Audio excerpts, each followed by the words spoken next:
Treble, welcome to episode 18 of Talking Technique. I am Ari, and today we're talking triads.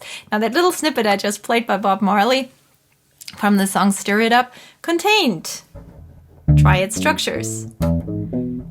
Lots of musical styles feature triads, and today I'm just going to be talking about the major triad. But as bass players, we do really well to recognize triads by ear and to know how to play them starting from each of the strings in all keys and in all areas of the bass. So this is what today's episode is about. Technically speaking, triads are actually quite challenging. One reason for that is that some of the notes of the triad structure are one note per string and some are two notes per string. Now, obviously, it depends on how exactly I finger it, but there are two notes and there's one. And depending on how I finger that, it could change. So this is one thing that makes it a bit challenging, particularly if I want to be consistently alternating index and middle fingers as I descend. And the other thing that can be challenging for triads is particularly if you play them up the octave and keep going, which I always want to do. I always want to know what my structure looks like in the whole area of the bass, not just from the root to the root, but what if I keep going, you know? So you have this string jump in there, which is a bit challenging, especially if it occurs with the pinky, which it does here. Obviously, we are jumping between the strings a lot, so they make you real fit in finding in space where the strings are on your right hand as well. I want to show you the best fingerings for triads, major triads. Don't start with the first finger. First finger won't enable you to place that major third, which is one of the notes you need to execute that. It's the major third and then a perfect fifth. The fifth is what I flippantly call a 2x1. It's 2 frets and 1 string, so that's your fifth. Now that I can access when I start with my first finger, but not my major triad. My major triad will be here or here, so the first finger is no good. So remedy, start with your middle finger. And there you have it. All is in reach. First finger's right there, pinky finger's right there. And now, of course, I'm going to show you how to play it over the entire range here of my area. So I'm going to keep going. And then there's the rest of it. And that's all accessible and part of the major triad. So this is one good starting finger, but there's another good starting finger. And I'll show you that up here on the octave so that my starting string stays the same. That would be the pinky finger. The ring finger is no good also for similar reasons. I can't access the fifth here. The third finger is great if I want to play augmented triads, but that's not what we're doing. So I'm going to choose my pinky finger, which is also great for executing the triad shape. And as you can see, I'm going all across the strings here, so it's quite a workout. Now I'm going to show you string by string what the shapes look like, and there are not too many. This is one shape. I'm starting with the root on the E string, my root's on the E string, and then this is the shape. Okay?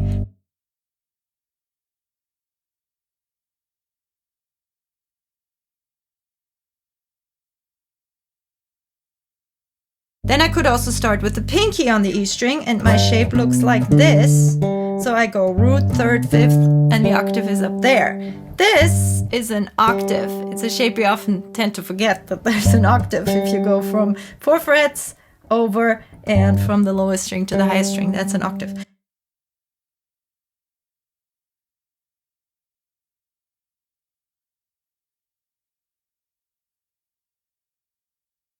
That covers the E string. The A string, let's say my root is here. Well, this shape is the same here, actually. This whole shape is the same thing, but then that means I haven't covered the lower string yet, and that's just there, straight across. So root 3, 5, root, 5, 3, root, and then the 5 is below here, okay?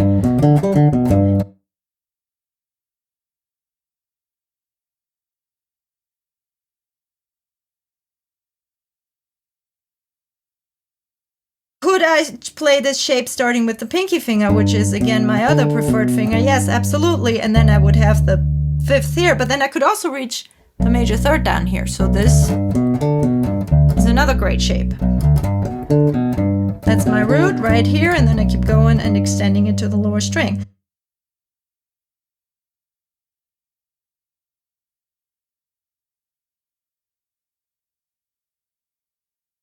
string. Okay, so so far we have 1, 2, 3, 4 shapes. Now let's look at the D string. If I start on the D string with my second finger, that's absolutely entirely possible. So I go here, that's my shape that I've already had a couple of times. So if the root's here, then it's easy, first finger and pinky, but then I can also put the 5th down here and put the 3rd down here. So another bit challenging shape.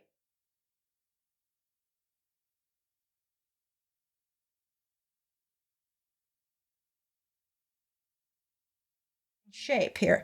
And how about the pinky finger? Well, certainly can do. And look at this. We've already done this shape. So that's not really a new shape, right? So far we have 1, 2, 3, 4, 5 shapes. How about the G string? What if I start on the G string with my middle finger, which I usually do?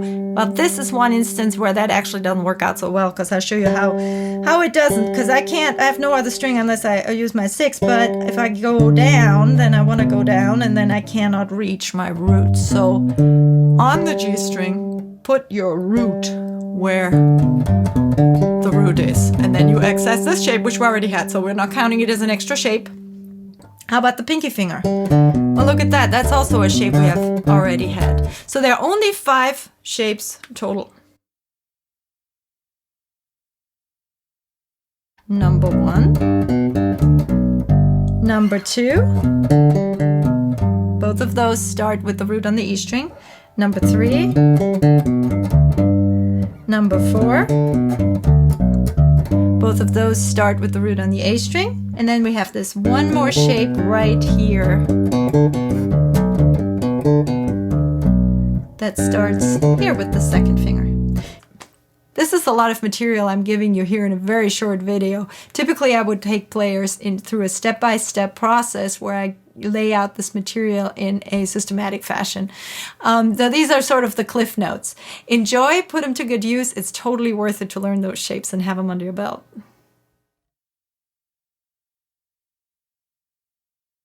Okay, so now we're going to play triad shapes through the cycle to really shed this in all keys, because the challenge is we need to not only know which fingering is best, but while we are in a certain position, we want to find that fingering.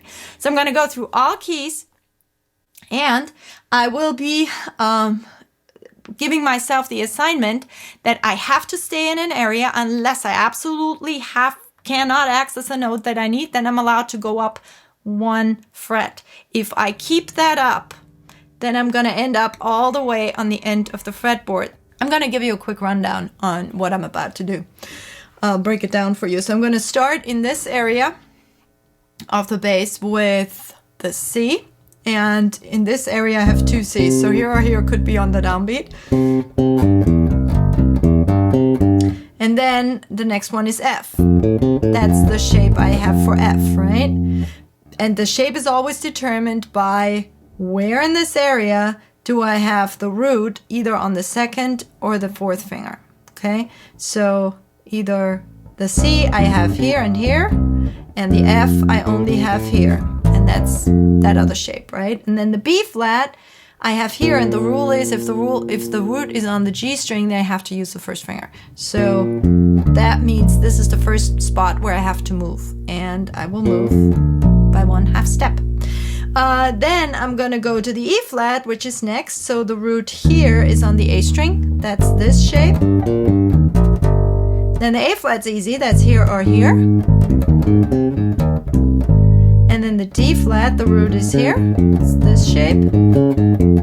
The G flat, the root is here. Now for the B, again, the root's on the G string. So I have to move to the 1st finger, because that's again the exception. That's the only spot where I would be using the 1st finger, is if the root's on the G string. Then after the B comes the E, and then the A is right there. So you already see stuff starts to repeat, because we've had this scenario before that there was a root here, and then, you know, the next root is here. So it keeps repeating over and over, and your fingers start knowing it. Then the root is here, so that one's easy. Next one is G, so the G root is here. Got my shape unfolding from there, and then I need a C. And the only C I have in this area would be here on the G string. So again, I have to move my first finger. So this is how you slowly make your way up, up the neck. And it's always going to be happening the same way, namely that you are not being able to find a root other than on the G string. And that's where you're going to be placing your first finger. And that makes you gradually move up. Okay. Before I go into the final demonstration, here's today's tip. Don't work harder than you have to. When you have your one finger per fret position mapped out, keep that shape in your hand, especially with sequences like the ones we're doing here. You want to keep your fingers close to the fret that they belong to, because otherwise it gets too hard to constantly reinvent the wheel. This is easy to do because you're learning those 5 shapes. When you have those 5 shapes for the major triad under your belt, it's fairly accessible because all you need to do is find the root and repeat it. But if you collapse your hand or otherwise lose your orientation of the one finger per fret position, it makes it much harder. All right, here comes the final demonstration. Have fun with it. Cheers. Thank you for watching. Okay, I'm going to start pretty basic rhythmically in the beginning and then get going as I get into it. And another rule is that every time the chord changes, I have to hit the root.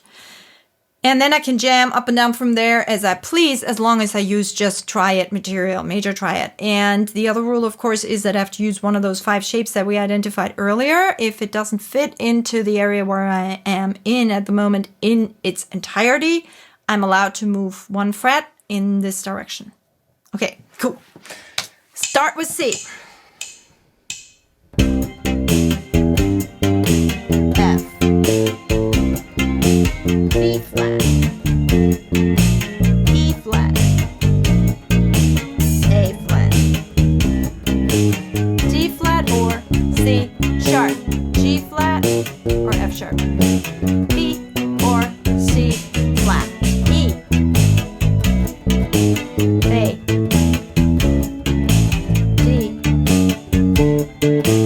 G. I'm once around.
Songs made from triads. What songs do you know that have a triad in the bass line?